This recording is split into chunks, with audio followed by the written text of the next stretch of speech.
Analysing and understanding financial markets is an endlessly fascinating and important topic. At the intersection of economics, finance, politics, global trade, social trends, capital flows, and cutting-edge information technology, it's indispensable in understanding the world around us in the 21st century. I am Mark Astley, the former CEO of Millennium Global Investments and an alumnus of Schroders, in a career spanning almost 40 years in the asset management industry, forecasting financial markets and expanding the business. As CEO of Millennium Global, we were awarded Currency Manager of the Year 3 years in a row, and the assets grew from $6 billion to $20 billion during my tenure. As a financial markets practitioner, I'm a specialist in deciphering the consequences of global macroeconomic trends, government policy, geopolitical events in the context of what it means for financial markets, asset allocation, currency exposure, and asset market performance. I've advised large pools of international capital, including sovereign wealth funds, pensions, corporates, foundations and endowments, and I also ran a global macro hedge fund, and that invested in the full breadth of asset classes, including equities, fixed income, commodities, and currency markets. The key to financial markets analysis and understanding in a world of overwhelming information is to separate the wheat from the chaff, the signal from the noise, and finding out what's critically important in what's about to move financial markets. It's also resisting the temptation to follow the herd and just adopt the consensus view, which is often wrong because it's already discounted market prices and not going to move them in the future. It's akin to looking for the second bounce of the ball when others are looking at the first. It is said that financial markets are more like a barometer than a thermometer, anticipating and estimating what's going to come next in days and weeks, rather than measuring the prevailing temperature of the market today. Lastly, it's about acknowledging what you don't know and understanding that there's no perfect insight or comprehensive information.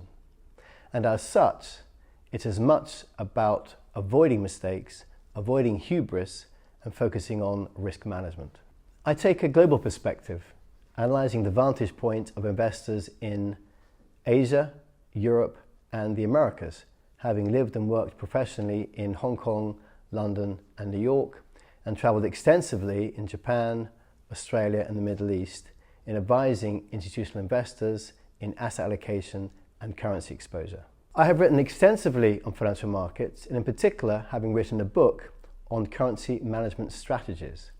And this is particularly pertinent in the new era in the globe today of trade tariffs and burgeoning diplomatic tensions. For most institutional investors, currency risk is the second largest contributor to total portfolio risk, behind equity exposure.